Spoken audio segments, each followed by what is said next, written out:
ស្ដីបងប្អូនអរគ្នាឥឡូវយើងមកមើលកន្លែងយើងដាក់សូឡាពិសេស6សន្លឹកណាខ្ញុំប្រើផ្ទាំង6សវណ្ណនៅក្រោយនោះយើងដាក់លើកញ្ចុះហើយបន្តមកយើងទៅមើលម៉ូទ័របូមទឹករបស់គ្នាគឺម៉ូទ័របូមទឹករបស់យើងគឺម៉ូទ័របូមទឹករបស់យើងគឺយើងដាក់បូនដើម្បីបូមស្រោចដំណាំយើងដាក់នេះដំណាំដូងរបស់យើងអានេះទូបជារបស់យើងហើយយើងរៀបមានដាក់វ៉ែននេះស្អាតហ្នឹងនេះសម្រាប់ប្រអប់បជារបស់យើង brand Henero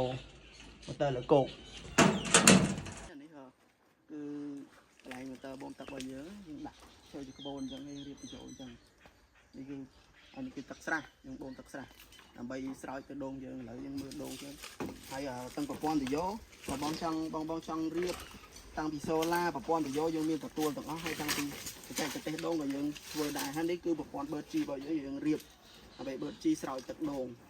យើងស្រោចទឹកជីទៅអាហ្នឹងគឺប្រព័ន្ធរបស់យើងរៀបហើយបន្តមកដូងរបស់យើងនេះគឺអាយុវា4ឆ្នាំហើយអញ្ចឹងវាចាប់ផ្ដើមផ្លែផ្កាបដាហើយវាចាប់ផ្ដើមផ្លែណានេះទៅប្រព័ន្ធទយោនេះបងចង់រៀបយើងមានទទួលអស់តាំងពីប្រព័ន្ធទយោទឹកតាំងពីប្រព័ន្ធសូឡានេះដូងរបស់យើងធំច្រើនណាបងនេះឃើញទេដូងរបស់យើងវាច្រើនភ្លាដូងទឿប្រភេទដូងទឿក្អូបអានេះសាច់វាផ្អែមហើយទឹកវាក៏ផ្អែមដូចគ្នាដែរឆ្ងាញ់អញ្ចឹងយើងដើរមកបន្តទៀតនេះគឺដូងរបស់យើងអញ្ចឹងស្រាប់ខ្នាតហ្នឹងបងប្អូនគ្នាឥឡូវយើងមើលជាក់ស្ដែងទៅដូងរបស់យើងគឺធំល្អហើយមកដើមហ្នឹងមានច្រើនភ្លាណាហើយច្រើន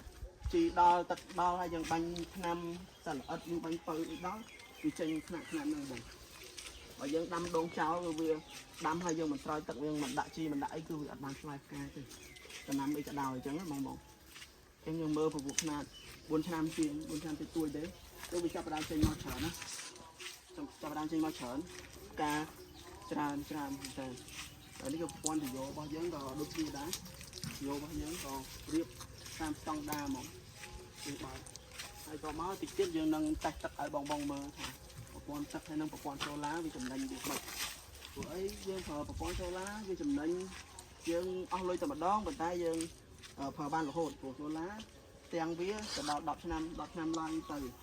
ដើម្បីម៉ូទ័រវាក៏ធន់នឹងប្រើប្រាស់នឹងការប្រើប្រាស់របស់យើងដែរហើយក៏វាខ្លាំងដែរបើយើងប្រើម៉ូទ័រភ្លើងវាអស់ភ្លើងបើយើងប្រើពេលមិនសុទ្ធសាំងក៏អស់ភ្លើងសុទ្ធសាំងដែរហើយដូងយើងប្រើស្រោចតែពេលថ្ងៃក៏បានដែរព្រោះសូឡាប្រព័ន្ធសូឡារបស់យើងប្រើតែពេលថ្ងៃទេអញ្ចឹងដូងទាំងដំណាំតរ៉េនអីគឺយើងប្រើពេលថ្ងៃអញ្ចឹងយើងស្រោចហើយនេះគឺជាដូងរបស់យើងខ្ញុំបានកាត់ស្មៅស្អាតហើយនឹងប្រព័ន្ធទឹករបស់យើងចាប់ផ្ដើមឆ្នាំក្រោយទៀតយើងចាប់ផ្ដើមពេញយកផ្លែផ្ការបស់យើងដូងយើងត្រៀ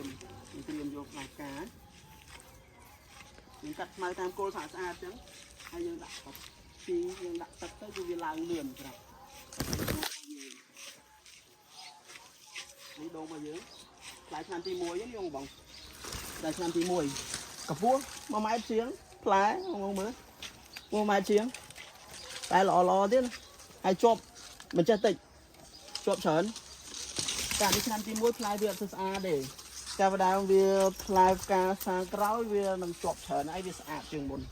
វាស្អាតវាខ្លាចវាស្អាតហ្នឹងវាអត់ក្តៀបតែឆ្នាំទី1អញ្ចឹងវាក្តៀបតិចតួចដែរអត់ឆ្នាំបាទអានេះគឺការដូងរបស់យើងហើយនោះទៅមើលនោះទៀតបន្ទាប់ពីយើងដាក់នេះហើយយើងត្រៀមដាំប្រភេទម្នាស់ឲ្យអីតាមគល់ដូងទៅតាមគល់ដូងហើយយើងដូងមើលណាក៏វាផ្កាឆ្នាំទី1ដែរហើយយើងដាំដំណាំគ្រប់មុខជុំវិញទាំងអស់ក្នុងចការយើងមានដំណាំគ្រប់មុខបងប្អូននេះប្រព័ន្ធទឹកដែលយើងរៀបហើយយើងបើកនេះបើកម៉ោង4កន្លះហើយអញ្ចឹងវាសោយឲ្យព្រោះវាទៅតាមថ្ងៃអញ្ចឹងយើងប្រើថ្ងៃដើម្បីបូមស្រោចព្រោះយើងប្រើសូឡាអញ្ចឹងនេះប្រព័ន្ធទឹករបស់យើងក៏មកយើងដើរមកមើលប្រព័ន្ធទឹករបស់យើងហើយប្រព័ន្ធដូងរបស់យើងដើម្បីមើលនេះដូងរបស់យើងវាចាប់ដើមចេញផ្កាមកច្រើនហើយវាផ្លែមកច្រើនដែរអញ្ចឹងឆ្នាំក្រោយហ្នឹងយើងត្រៀមយកផ្លែផ្កាវាហើយ ដងយើងហ្នឹងយើងគាត់នេះវាបានតែ2ឆ្នាំជាង3ឆ្នាំហើយវាមាន4ឆ្នាំវាមាន3ឆ្នាំវាមាន2ឆ្នាំវាមានតែដាំទៅវាងាប់ខ្លះទៅដាំមិនរួចទាំងអស់វាងាប់ខ្លះពេលអញ្ចឹងយើងជួបវាបន្តទៀតបីដងនេះចឹងយើងចាប់ដើមថែវាលមុនយើងបានដាក់ស្រោចទឹកចឹងឥឡូវយើងរៀបប្រព័ន្ធទីយោឲ្យដាក់ចូលឡាយហើយវាចំណេញយើងរៀបចំខ្លួនឯងទៅវាចំណេញអញ្ចឹងចង់ចែកលេខឲ្យបងប្អូនណាតាំងពីរៀបប្រព័ន្ធទីយោចាប់ពីប្រព័ន្ធសូឡាចំណេញទៅបែរដើមបឺយើងដាក់ក្នុងនេះហើយដើមបឺយើងដាំគ្រប់មុខហើយដើមកលែនមកយើងដាំកលែនហើយនឹងមានគ្រប់មុខណៅមានសាកេមានគ្រប់មុខចឹងមានបឺវាដាំ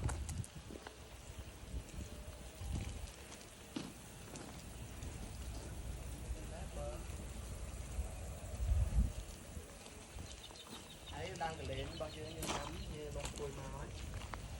កលែននេះចង់វា1ម៉ែត្រហើយ1ម៉ែត្រ55ហើយវាចង់ខ្ពស់ហ្នឹងអញ្ចឹងវាខ្ពស់អានោះខ្ពស់ជាងមុនទៀតដាក់កលែននេះសាក់ដាំកលែនណាមិនខាង